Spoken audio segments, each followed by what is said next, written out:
The Legend of the Night Spinner, Episode 3. The Worst Victims. That fateful evening, Joris had experienced the greatest fear of his life. Adrenaline had suddenly brought him to his senses and freed him from the bizarre and surreal scene he'd found himself in.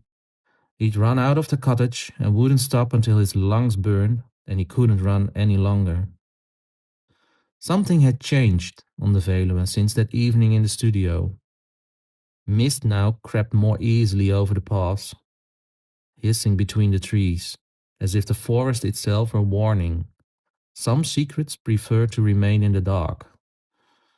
Joris noticed that he was waking more often at night, to a soft rustling, as if someone were pulling a thread across the floor.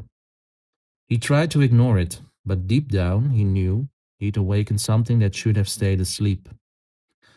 That same week, a hiker, a young woman named Sophie, disappeared on the exact same paths where Joris had walked and encountered Elise's apparition. No one saw or found anything suspicious.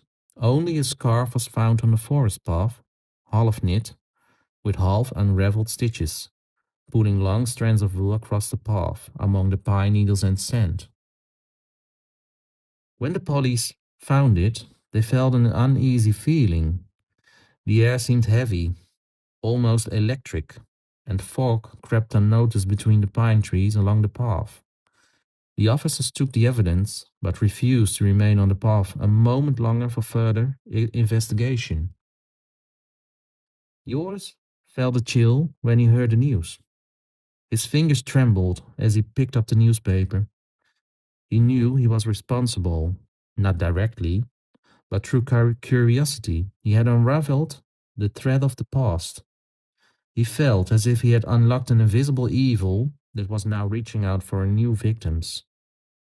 His guilt outweighed his reason, and he decided to go back to the woods that night. He had to know what he had woken up. The moon hung low and heavy over the pines, and the fog was thicker than ever. He followed a narrow path he vaguely remembered from his earlier walk. Suddenly, he saw something move along the trees, a flash of white light, an appearance with a sheen like moonlight shining on wet hair. His breath caught. There she was, Elise. Her presence was no longer vague, she was tangible. He felt a cold air cutting through his chest.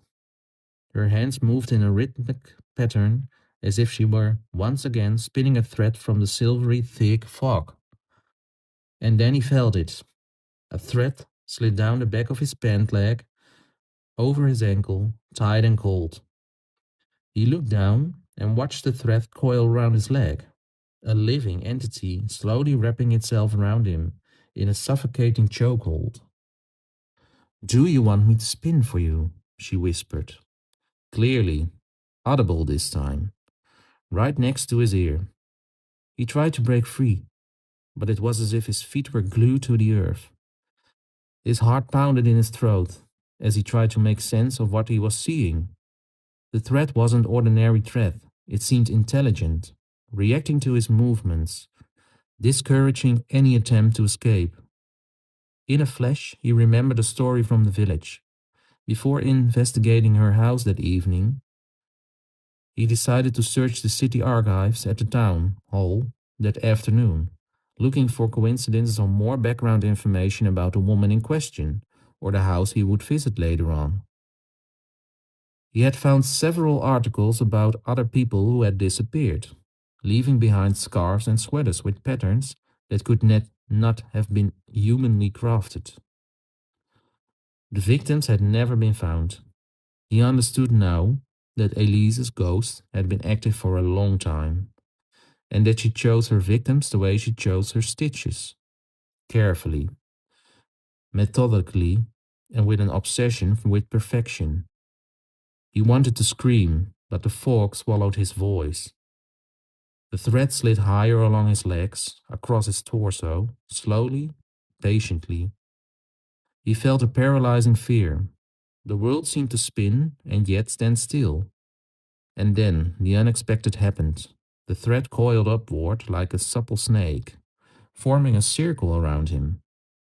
Joris fell back into the soft carpet of pine needles.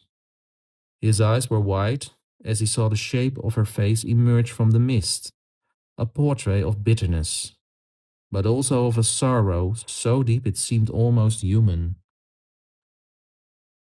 Her hands kept moving, as if she were spinning a thread that seemed to have no end. In the distance, he heard a soft cry, someone else, caught in the same invisible web. His heart beat even faster. He realized this was no isolated attack.